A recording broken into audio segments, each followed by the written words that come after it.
Did you mean to name the server cluster Eat My Bonus? That's what legal's IT liaison asked me at 3:42 p.m. on Friday, as she hovered over my shoulder holding a compliance audit checklist in one hand and a half-eaten protein bar in the other. I didn't answer. I was too busy staring at the email I'd just received from Payroll, subject: adjustment delay. Q2 bonus reallocation. Adi, we regret to inform you that due to a budgeting oversight, your performance bonus has been redirected into an emergency retention pool. Retention. As in, to keep other people. People who weren't in the building at 1 a.m. the night our main vendor server melted down from a recursive API loop I'd warned them about in October. I felt the blood drain from my face and pool somewhere behind my teeth. I didn't scream. I didn't throw my chair across the open office like Carl did when his espresso machine broke. I didn't march into HR with printouts. No, I calmly opened a terminal window, SSH'd into the shadow instance I'd built 2 quarters ago, ostensibly for testing zero downtime deployments, and typed 3 lines of code. Then I minimized the window. Retention pool, I whispered under my breath, just loud enough for Monica from facilities to hear as she walked past. Sorry, she said. I smiled. Nothing, the truth. That phrase stuck to the roof of my mouth like old peanut butter. Retention pool. You mean the pool of incompetence I trained, who got promoted for rebranding my database schema and slapping a new color palette on the dashboard I built.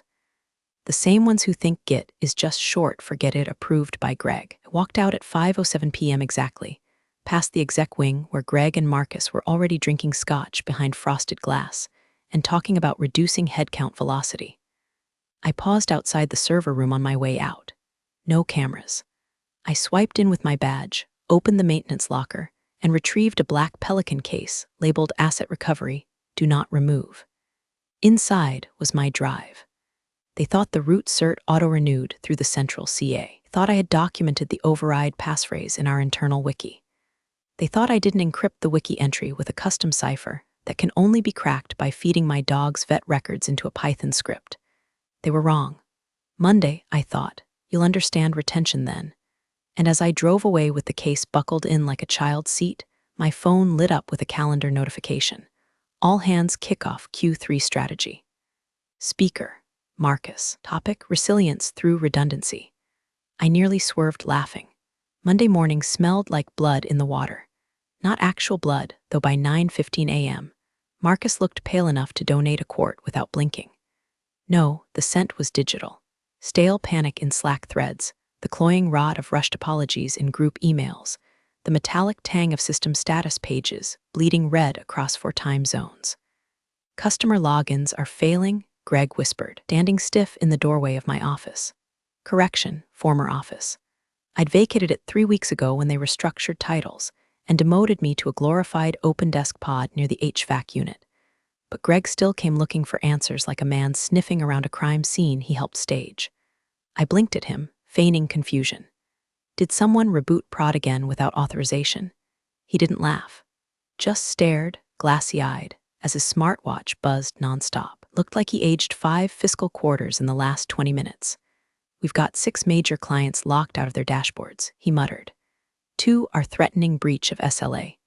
I leaned back, sipped my coffee, and scrolled my phone without looking at him. My fingers hovered just long enough over a news alert. Global retail chain suffers technical blackout. Sources say auth failure to blame, before flipping to my weather app. Sunny in hell today, Greg. What does Sandeep say? I asked casually. Sandeep, the wonderkind DevOps lead they brought in 6 months ago to streamline deployments and modernize legacy access patterns. In other words, neuter my system and slap microservices lipstick on a monolith pig. Greg swallowed. Sandeep's. Not in yet. Ah, I said, like I didn't know Sandeep was on a red-eye to Denver for Kubernetes for Executives Conference. Irony of him preaching container security while our real backbone bled out on the floor would be almost poetic if I believed any of them could read poetry. And then, boom. Chaos bloomed down the hallway like a forest fire in an HR handbook. Someone from compliance stormed past. Monica from facilities ran in with 3 power strips and an Ethernet cable like she was storming the Bastille. Legal was already huddling in the break room with their laptops open, whispering words like negligence, disclosure window, and class action. I waited until just after the emergency, all hands was scheduled, walked into the conference room with a half-eaten granola bar and a USB-C to HDMI cable dangling from my hand like a severed nerve.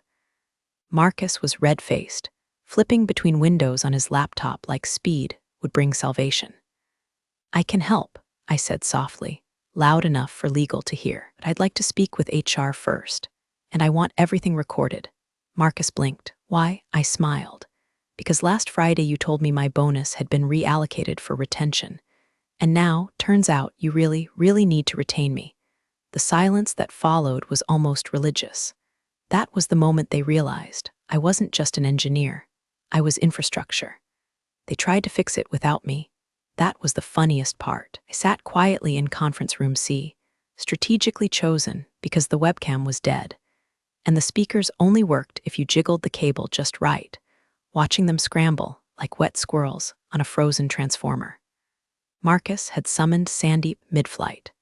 Poor bastard landed at 8:04 a.m., still in his hoodie and neck pillow, smelling like jet blue sadness and desperation. He stormed into the war room with his MacBook already open, uttering something about cert chains and handshake protocols. 15 minutes in, I heard it, the fateful phrase that made my cold heart warm like a toaster left on too long. "There's no cert on the expected path." Boom, silence. I saw the blood drain from Sandeep's face like someone pulled the plug in his carotid. I pictured his screen, blinking at him like HAL 9000 with abandonment issues. Certificate mismatch. Fallback revoked. Override key required. That override key? I had it. Not on some Google Doc or backup server.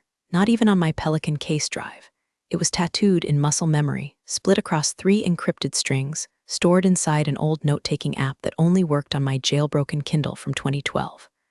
Why? Because I don't trust the cloud, and because Marcus once called me paranoid in a cute way during an off-site retreat. Cute this, Marcus. And yet, I waited. Let them try. By lunch, they had brought in 2 external vendors. One of them was a guy named Lionel with a neck tattoo of the Linux penguin holding a flaming sword. I almost respected him, until he looked at the logs and said, this looks intentional." The room went still. Greg cleared his throat. "Intentional?" Lionel shrugged. "Yeah, like someone built this to fail gracefully. But only once." "Fail gracefully?" Marcus asked. "Like a trust fall with a guillotine," Lionel said. That's when I stood up. Quietly, deliberately, walked to the mini fridge, pulled out a half-frozen yogurt, peeled back the foil lid, and stared Greg dead in the eyes while taking a bite. "Listen," I said. "If you're going to accuse someone of intentional sabotage, you should probably know what that someone actually does. Because if you did, you wouldn't be looking in this room." "Where should we be looking?" Greg asked, half a challenge, half a plea. I let the spoon hang between my teeth a moment before replying. "Well, I'd start with whoever had their bonus reallocated after single-handedly building your most profitable B2B pipeline. The one that, I don't know, relies entirely on authentication uptime." Greg blinked like he'd been slapped with a wet napkin. I turned and walked to the whiteboard where someone had sketched out a sad excuse for a recovery plan. Grabbed the marker, 3 words in all caps, "Trust is code," underlined it. "Now," I said, tossing the marker back on the table, "I'll tell you exactly what's broken, why it's broken, and how to fix it. But first, HR and a damn contract." A soft click echoed as someone in legal unmuted their mic. "Let's talk." I didn't walk into HR, I was summoned. 10 minutes after I dropped the contract bomb in conference room C, I got a Slack ping from someone named Heather. No title, no profile pic. Just, "Please come to HR. Floor 12. Now." No hi, no smiley face. Just now. Which is hilarious because I've been trying to get HR to return my emails for 2 years. When I reported that someone kept changing my code comments to "Sweetie did this," they told me to assume good intentions. When Marcus CC'd me on a project summary and listed my work under miscellaneous dev effort, they said, maybe he's just bad with names. So imagine my delight when I walked into their glass box of passive-aggressive orchids and found not just Heather from Slack, but 4 people waiting. One in a suit that cost more than my car, 2 others with legal pads, and the 4th, Marcus, looking like he just Googled how to unfire someone without getting sued. "Please sit," Heather said, gesturing toward the only chair with a broken wheel. Power play. Cute. I sat. Heather folded her hands like we were about to do yoga, not corporate CPR. We'd like to have a collaborative conversation, she began, about how we can move forward constructively. Before we begin, Marcus interjected, we just want to acknowledge your incredible contributions to the platform. I stared at him. You misallocated my bonus to retain underperformers, I said. We understand you're upset, Heather cut in, the professional tone of someone who practices saying I hear you in the mirror every morning, and we'd like to offer you an amended compensation package. Retroactive. I raised an eyebrow. She slid a folder across the table like she was dealing fentanyl. I opened it. Bonus reinstated. A sudden raise. A performance title change, lead systems architect. And the kicker? A signing bonus labeled retention appreciation, like that would unerase 2 years of being gaslit, sidelined, and treated like a backup battery for their broken boys club. I looked up. Is this hush money? No, said the expensive suit. It's a commitment to your future. I leaned back, crossed my legs, and dropped the spoon from my yogurt into the empty cup with a loud clink. My future doesn't run on apologies and late money. Marcus tried to smile. We just really need your help right now. And why is that? I asked. Because your CTO doesn't know how certificate pinning works. Because your DevOps lead is still Googling how to verify a TLS handshake. Silence. I'm willing, I said slowly, to fix it. But I'm not rejoining this circus just to get clown-slapped again the next time someone in finance feels twitchy. Heather shifted. What are your conditions? And there it was. I stood, walked to the window, watched as an Amazon delivery truck backed into our loading dock. First, I said, I want my title changed to Chief Reliability Officer. Not lead, not senior, chief. Second, reporting directly to the board. No more Marcus middleman. Third, I want my own team. I pick them. You stay out of it. And lastly, I turned around, my voice like ice cracking. Every single person in this company will log into a system I built with my name on the footer, not your branding, not some committee-approved UX makeover. Mine. Or you can keep refreshing your broken login page and praying to the Jira gods. I smiled sweetly. Heather blinked twice. Marcus looked like he was choking on a stapler. The guy in the suit just said, done. Good, I said, because I haven't even told you what else is about to go down. They thought login failures were the worst of it. That was cute. See, while they were running in circles trying to decrypt their own incompetence, I was quietly watching the second phase tick down, when they didn't even know I'd built in. Not out of malice, out of necessity. You can only patch a leaky boat for so long before you start rigging your own escape raft. I designed the system with an entropy decay failsafe, a little buried function that triggers a progressive shutdown if certificate validation hits a recursive loop 3 times in succession. Why? Because I'd seen the codebase they kept duct taping together. One day, I knew someone would fat finger a live Cert update or overwrite a PEM file with a damn PNG. I wasn't about to let my architecture get blamed when it buckled under their stupidity. But now the failsafe was crawling through the core. At exactly 1:17 p.m., the sales portal locked up. API keys began throwing 400 ones.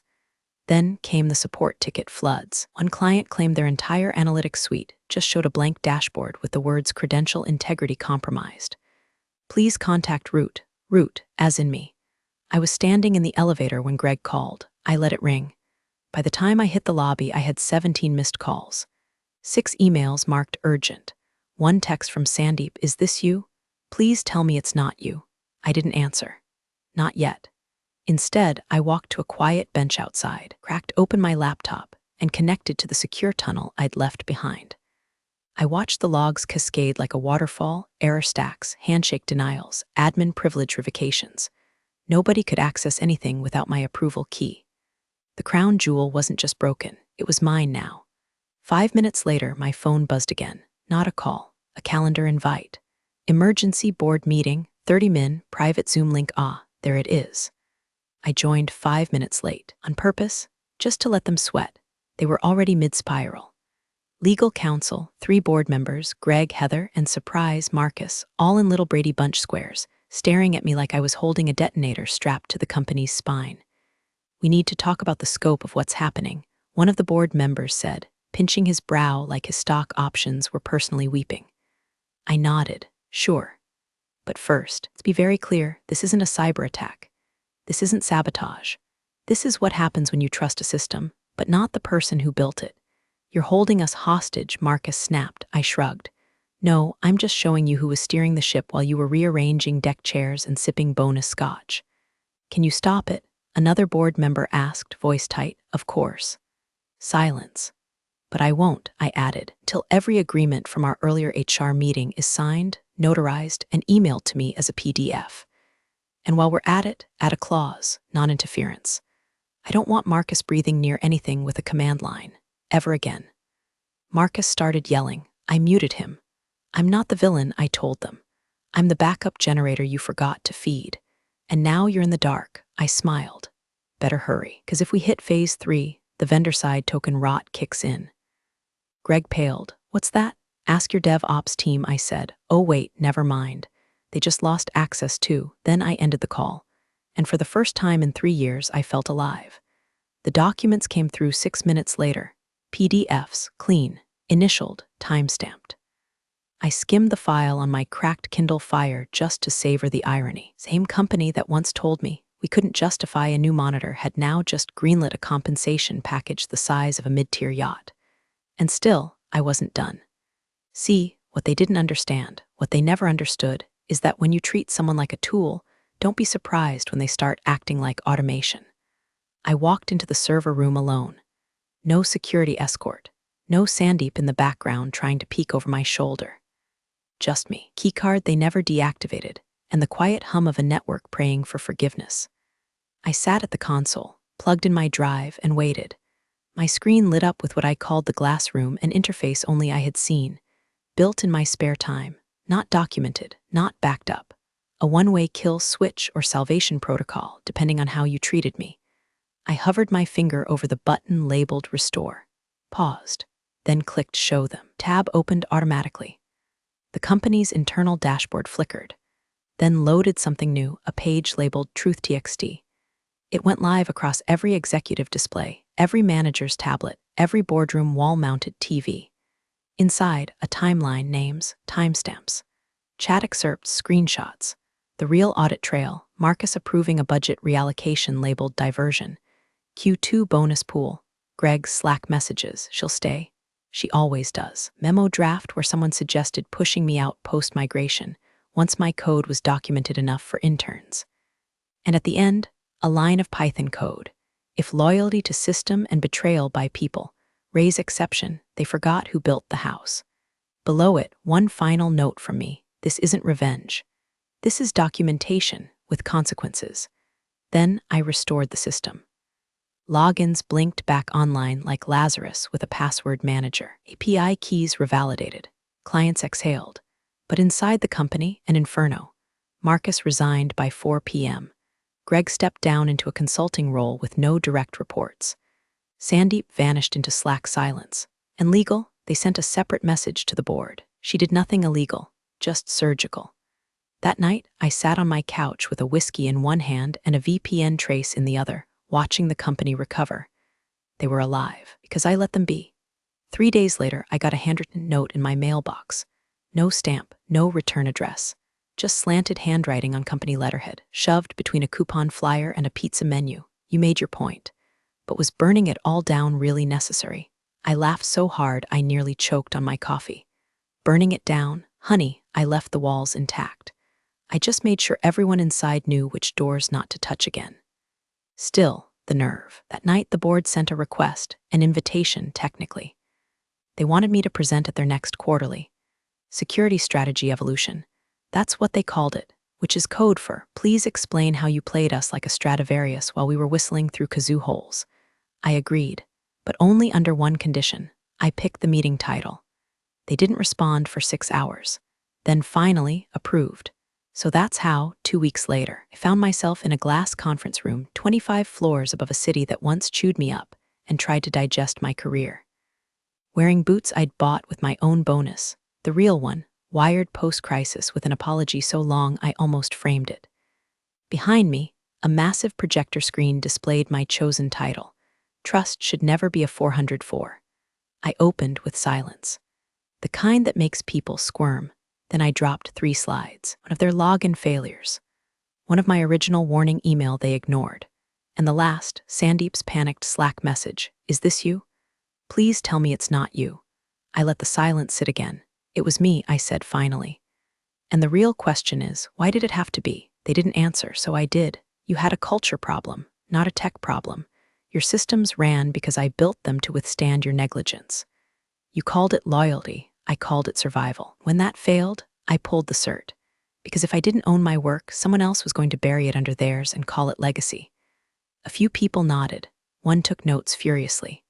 Greg just stared at his hands like they held all the regret in the world. Then I dropped the final slide. "Next time, build with the right people and keep them." I closed my laptop, stood up, meeting over. But one person followed me out. She was new, board adjacent. Young but sharp, with a presence like static before a storm. "You ever think about leaving?" she asked. I paused. "You offering something?" She handed me a card, simple, elegant. One line, CTO, Ghostline Systems. "We don't let our architects disappear," she said. "We let them build." I stared at the card, then at her, and smiled. Because now they really didn't know what was coming next. The following Monday, I didn't show up to work. Not because I quit. I hadn't said a word. Not an email, not a Slack ping. I just vanished like a ghost in root access, clean, surgical, and untraceable. My badge stopped working at 8:01 a.m. The last commit I pushed was labeled Resilience V1 Final Real Final. Inside it, nothing malicious. Just a perfectly functioning system. Better than before. I didn't need to scorch the earth. I'd already grown something better somewhere else. At 10:32 a.m., Greg sent a just checking in message that sat unread. At 11:04, Marcus tried calling from a new number, maybe thinking I'd blocked the old one. At noon, legal emailed me a friendly reminder that my new contract required 30 days' notice if I intended to leave. Funny, you can't leave something you never really joined. By 3 p.m., someone noticed the footer on the login screen had changed. Just one line of text: "Stability isn't granted. It's engineered." They tried to trace the change. Couldn't. It was hard-coded into a protected layer that only unlocked after 72 hours of uptime. I built it that way, not as a threat, as a signature. A week later, Ghostline Systems announced its new CTO, me. The press release was clean and sharp. Spearheaded one of the most elegant systemic recoveries in recent enterprise memory.